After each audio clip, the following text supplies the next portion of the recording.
दोस्तों नमस्कार। प्रशासनिक सुधार आयोग के बारे में आज हम पढ़ेंगे। लोक प्रशासन का बड़ा ही चर्चित विषय रहा। प्रशासनिक सुधार आयोग की सिफारिशें और उसे लागू करने और सरकार के द्वारा उसको अमल में लाने के लिए बहुत सारे प्रयास किए गए। प्रशासनिक सुधार आयोग की सिफारिशें फिर चर्चा में इसलिए रही क्योंकि पिछले 2 सालों में हमने देखा तो उत्तर प्रदेश सरकार ने अपने 600 से अधिक भ्रष्ट अधिकारियों पर बड़ी कार्रवाई की और इस दौरान 200 से अधिक अधिकारियों ने वीआरएस ले लिया, यानी स्वयं रिटायरमेंट लेना। ये इसका कारण सिर्फ ये है कि उत्तर प्रदेश सरकार ने, इसके साथ ही सेंट्रल गवर्नमेंट ने भी जीरो टॉलरेंस की नीति अपना रखी, यानी किसी भी तरीके का भ्रष्टाचार बर्दाश्त नहीं किया जाएगा। केंद्र सरकार ने भी इसके तहत अपने आयकर विभाग के 15 अधिकारियों पर कार्रवाई की और उनके प्रमोशन और उनके इंक्रीमेंट पर रोक लगा दी। आप जानते हैं कि भारत में आज़ादी के पहले और आज़ादी के बाद अखिल भारतीय सेवाओं का स्वरूप में बड़ा बदलाव आया। पहले आईसीएस इंडियन सिविल सर्विसेज था, बाद में इंडियन एडमिनिस्ट्रेटिव सर्विसेज हो गई। अखिल भारतीय सेवाओं में आईपीएस की भी नियुक्ति की जाने लगी। Indian forest service Akhil Bharatiya सेवा के रूप में जानी जाती।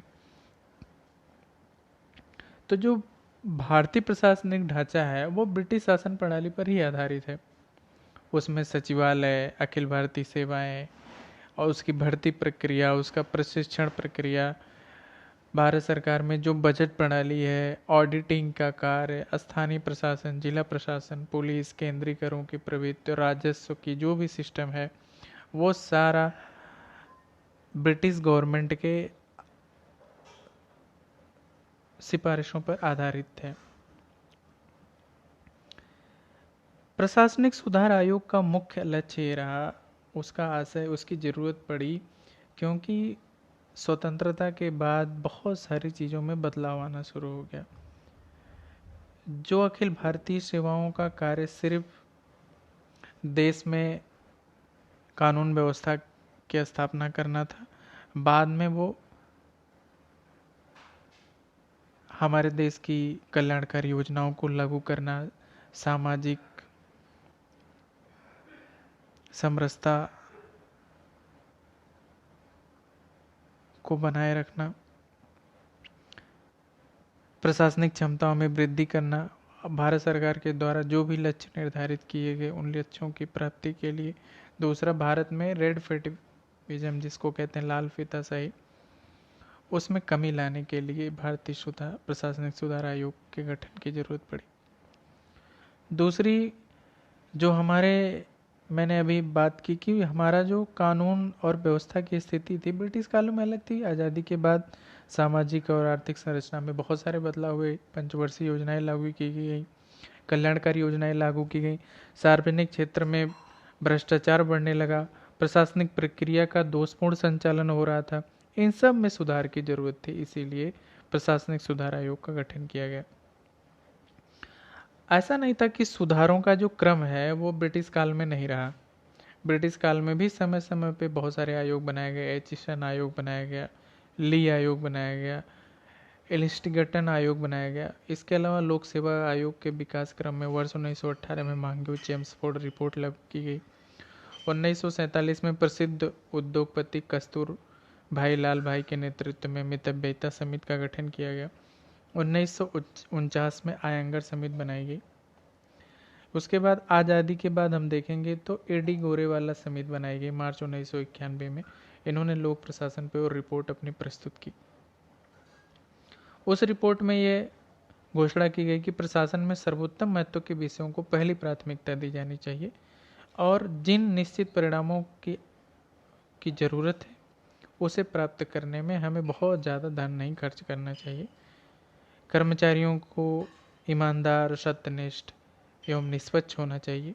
मंत्रियों, विधायकों तथा अधिकारियों में उत्तरदायित्व की भावना आनी चाहिए। भर्ती एवं प्रशिक्षण की जो बुनियादी प्रक्रिया ब्रिटिश गवर्नमेंट में थी उसे उसमें बुनियादी बदलाव की जरूरत है, उसमें सुधार की जरूरत है। बाद में पॉल एपेल्वी की रिपोर्ट आई, जिन्हें 1952 में भारत बुलाया गया, और 15 जनवरी 1953 को भारत में लोक प्रशासन सर्वेक्षण नाम से उन्होंने एक रिपोर्ट प्रस्तुत की। इन्होंने अपनी रिपोर्ट में कहा कि भारत विश्व के उन 10 से 12 देशों में शामिल है जहां लोक प्रशासन पर्याप्त रूप से संगठित एवं विकसित है। 1956 में एपेल्वी का रिपोर्ट का दूसरा भाग आया और उन्होंने राज्यों को अधिक स्वायत्तता देने की बात की, लोक प्रशासन में अनुसंधान संस्थान की स्थापना करने की बात की। फिर हम देखेंगे कि संथानम समिति का गठन किया गया। संथानम समिति का गठन इसलिए किया जाने लगा क्योंकि सार्वजनिक भ्रष्टाचार बहुत ज़्यादा बढ़ने लगा। 1948 में सेना में जीप खरीद घोटाला सामने आया। 1957 में मुद्रा घोटाला सामने आया, जिसमें फाइनेंस मिनिस्टर टीटी कृष्णाचारी तक को इस्तीफा देना पड़ गया। तो लाल बहादुर शास्त्री जी ने तमिलनाडु के एक वरिष्ठ कांग्रेसी नेता के संथानम के नेतृत्व में एक समिति का गठन किया, जिसकी सिफारिशों के फलस्वरूप देश में 1964 में केंद्रीय सतर्कता आयोग का गठन किया गया। इसके अलावा जो हम लोकपाल का विचार देखते हैं कि लोकपाल सबसे पहले कहाँ से वो विचार आया, आइडिया किसके दिमाग में आया, तब वो संथानम समिति के द्वारा लोकपाल के संबंध में वो विचार लागू किया गया। अब हम देखेंगे कि first ARC, first administrative reform commission बनाया गया 5 जनवरी 1966 को। प्रथम प्रशासनिक सुधार आयोग मोरारजी देसाई के नेतृत्व में बना। फिर बाद में वो कैबिनेट में शामिल हो गए, तो के हनुमंतैया के नेतृत्व में प्रथम प्रशासनिक सुधार आयोग ने अपनी रिपोर्ट प्रस्तुत की और इसने 2 बार अपनी रिपोर्ट प्रस्तुत की, 20 अक्टूबर 1966 को और 30 जून 1970 को। अब हम देखेंगे कि इसकी मुख्य सिफारिशें रही कि लोकपाल एवं लोकायुक्त की नियुक्ति की जाए, कार्मिक विभाग की स्थापना की जाए। कार्मिक विभाग की स्थापना इसलिए की जाए ताकि कार्मिकों के संबंध में जो भी दिशा निर्देश, गाइडलाइन प्रस्तुत करनी है, उनकी नियुक्ति की प्रक्रिया कैसे करनी है, सारा विभाग देखेगा। और अधिकारियों को किस प्रकार का संरक्षण दिया जाए, ये भी इसका काम है देखने का। मंत्रिपरिषद का आकार आवश्यकता अनुसार रखा जाए। प्रधानमंत्री के अधीन कार्मिक विभाग की स्थापना की जाए। प्रधानमंत्री, वित्त मंत्री एवं किसी भी मंत्री को योजना आयोग का सदस्य न बनाया जाए। योजना आयोग की अधिकतम सदस्य संख्या 7 रखी जाए। संविधान के अनुच्छेद 263 के अंतर्गत पहली बार प्रथम प्रशासनिक सुधार आयोग के द्वारा अंतर्राज्यीय परिषद की स्थापना करने की बात की गई। इसके अलावा प्रथम प्रशासनिक सुधार आयोग ने 1 नवंबर से वित्तीय वर्ष की शुरुआत करने की बात कही। कर्मचारियों को किसी भी प्रकार का हड़ताल करने का अधिकार नहीं देने की बात की। प्रशासनिक और सार्वजनिक जीवन का दीर्घ अनुभव रखने वाले को ही राज्यपाल का पद प्रदान करने की बात प्रथम प्रशासनिक सुधार आयोग करता है। राज्यों में कार्मिक विभाग एवं लोक आयुक्त के पद की स्थापना प्रथम प्रशासनिक सुधार आयोग की मुख्य सिफारिशों में शामिल है।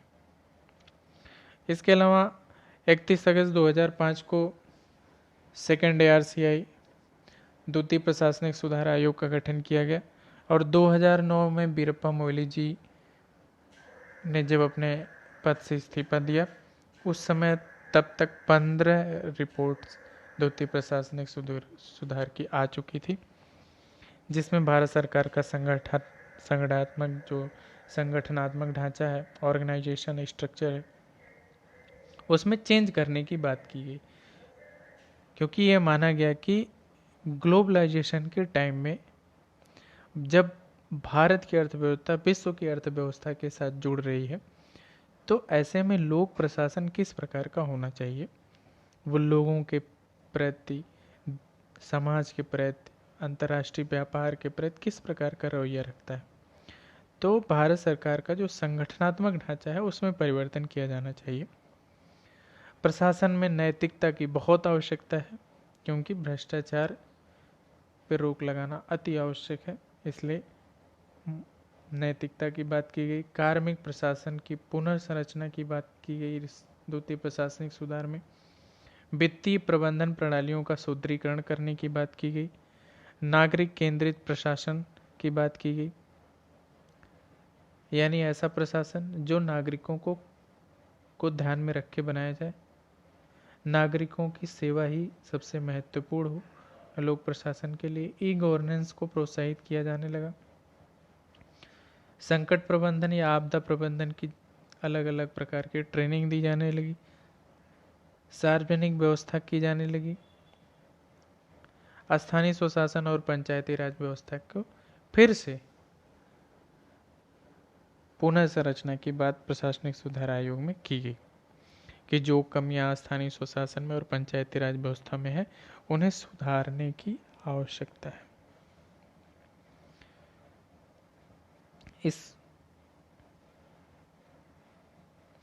इस प्रकार हम देखेंगे कि